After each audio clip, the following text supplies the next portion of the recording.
guys that are ready to go. They're ready to go party in a castle, but for the moment, they'll have to settle for partying online in a best-of-5 grand finals. So we get underway with B versus Beasty. Opening up the set here with Lipany, we do have the matchup of the Berry brothers, the Delhi Sultanate versus the Abbasid dynasty. Abbasids in the hands of B here with the red color, and on the left side we're going to have Beastyqt in command of the Delhi with blue. Yes, I rank this matchup very good, and very good choice of map for exactly that. Lipany, of course, having more berries than any other map I believe we have in rotation right now.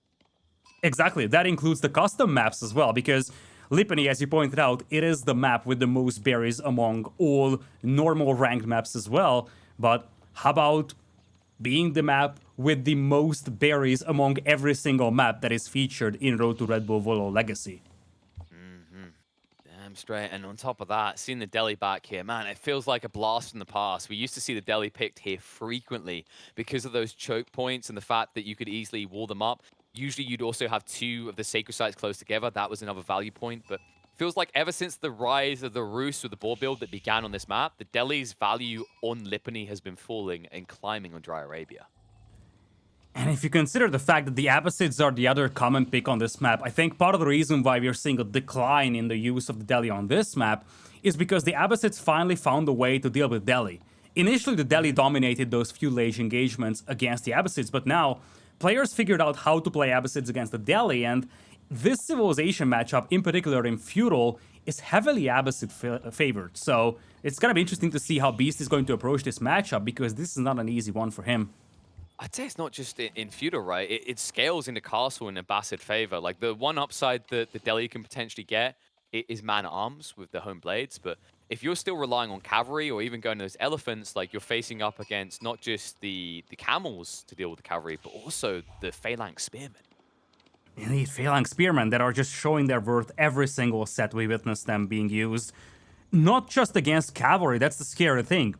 In basically all circumstances, they are proving their worth. When it comes to slaying villagers, when it comes to even engaging against archers in some instances, they are spectacular and a terrifying force on the battlefield. Especially against the Civ, like, when you think long and hard about how you deal with the spearmen and what they can do, like, usually when Bass player spams spears, he uses the savings for siege, right? Goes into Mangonels and what have you.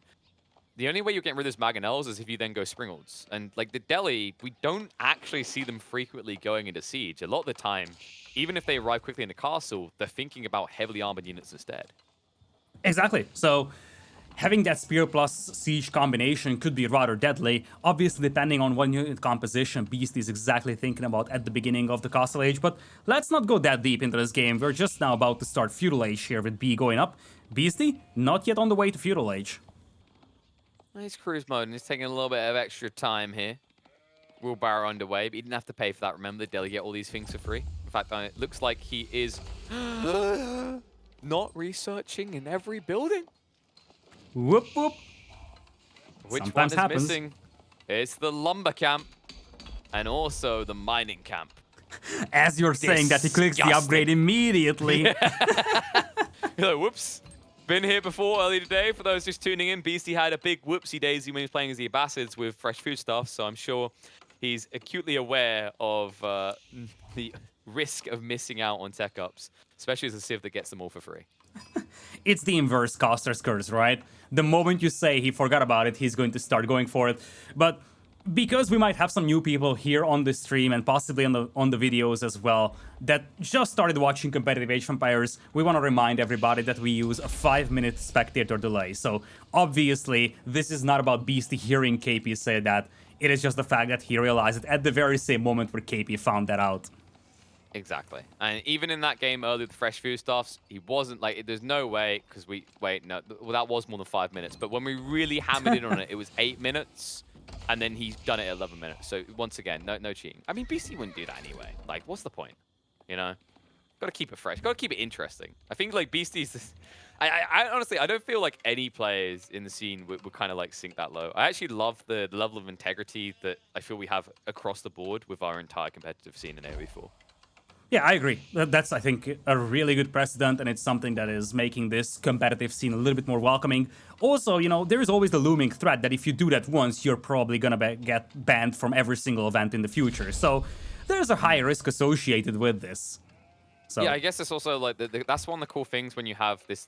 It's like a unionization of competitive scenes, right? In a way, you have that Microsoft. Like, if you were to do some underhanded shenanigans in AOE4, there's always a risk that you get banned from competing in all Microsoft products. yeah, that's a key thing because oftentimes you see players on the Twitch chat or YouTube comments or even Reddit saying, "Oh yeah, this guy must be cheating. This guy must be watching the stream." It's like, come on, man. First of all, we use spec delay. Second, they are risking essentially their entire competitive career in Age of Empires if they attempt something like that. So that's not a thing here, luckily, and I'm more than happy to see that. Hey man, it's because some of us come from our pub games. It's probably one of the excuses we use for losing, right? Like, we can't blame a teammate. We talked about this earlier. Like, it's a solo game. So either the game is broken, someone's cheating, or they're a smurf. Limited blame, dude. Come on. Yeah, that's why I'm not playing 1v1s. I just can't blame anybody, so why would I even Makes play? sense. That's crafty, exactly. I need the team games. There's always someone else's fault. Well, in these 1v1s, though, it's really going to be honed in on the two. And someone I'm looking at is Textiles coming out early from BC. Just want to pat him on the head and say, good boy. I don't know if that's a bit weird, but I just like that we're getting players more frequently picking up early as the deli, understanding that if you lose one villager, Textiles was worth it. I mean, if you lose one villager and you didn't have textiles before, it would have been worth it. That's what you're trying to say here, indeed. That's the key point. And wait a second. Look at a TC placement. It's the central pass. I love this out of B. We didn't think about this because, like, we've seen B and other players do this a lot against the deli when there's a boar next to the sacred site. But you're the Abbasids. You don't want boar, silly. Instead, there's a berry patch here that he wants. I love this. Howdy, neighbor. This is just such a cool spot over here. Some spearmen meeting him on the field, but it shouldn't be sufficient to stop this DC, right, KP? Right? No, because no, I don't think so. Because if you attack the villagers, you're not bracing for the horsemen. You're just gonna die. Shiv's out.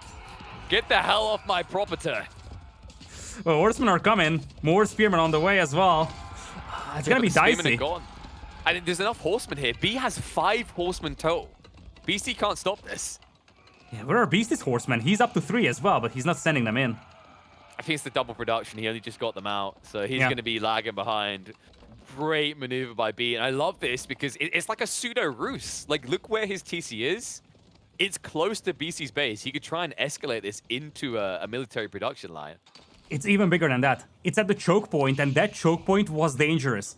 If Beasty was that off in the middle, it's a very well defendable sacred site for him and he can just focus elsewhere. Now this choke point is controlled by B, and he's going to limit the ability of Beasty to move all around the map by a massive margin. There's something I love about what B's done here. The Abbasids is the civ that can definitely match the food gains of the deli, so you can invest in horsemen just as much. However, as the game goes on, as you start to think about fresh foodstuffs that B has got on time, unlike a certain someone playing Abbasids earlier today, he's going to save a lot more food. So he can actually escalate his horseman count a bit more so than Beasty can. And look at that, second follow-up TC coming in here for B. Very reminiscent to what he did with the Rus, adding 2 extra town centers, each of those controlling a boar in the previous set he has played. This time around, 2 extra TCs, each securing a sacred site and a patch of berries.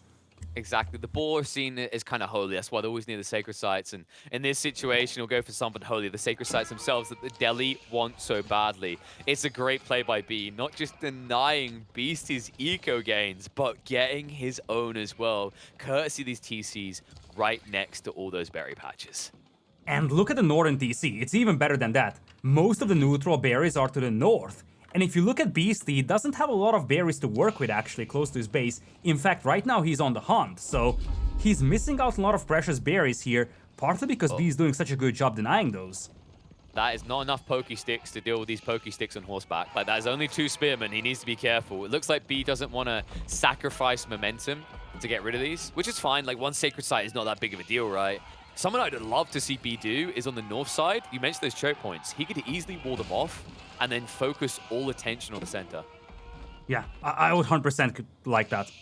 you wall it off, you also are gonna be much, much safer when you're using a 3TC build. Let's not forget, he's using a greedy build here. 3000ers is greedy, so he's gotta be careful about counterattacks, but you see... Oh.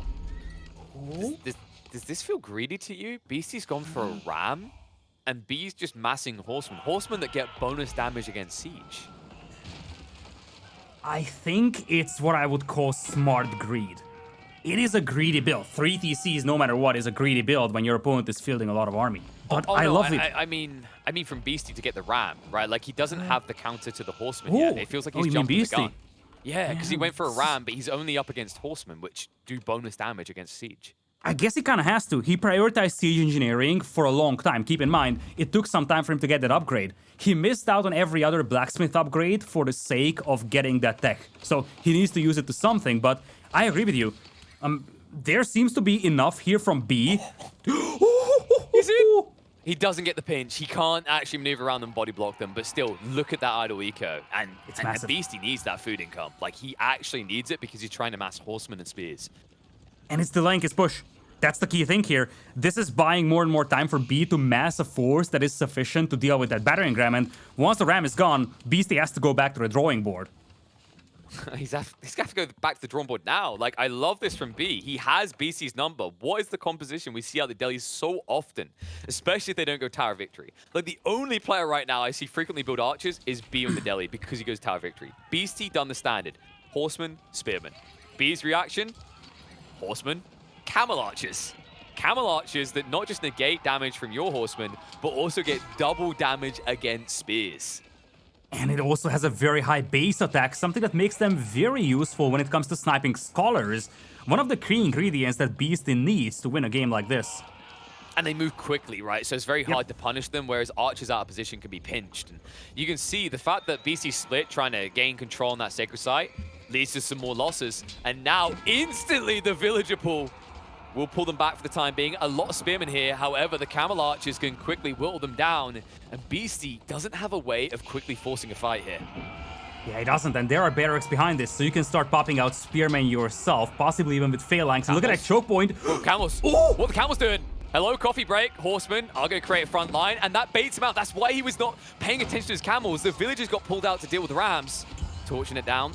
Heavy casualties there, but now the clash comes out, and these spearmen, it seems like they're getting decent value, but they're bracing, they're stunning themselves, and the camel archers are picking them apart. Horseman count is about even, but the camel archers are the difference maker. The rams are also going down, and sure, B does sacrifice a lot of villagers. You can see their torches waving left to right, but still, look at the villager difference. B is still 20 villagers ahead.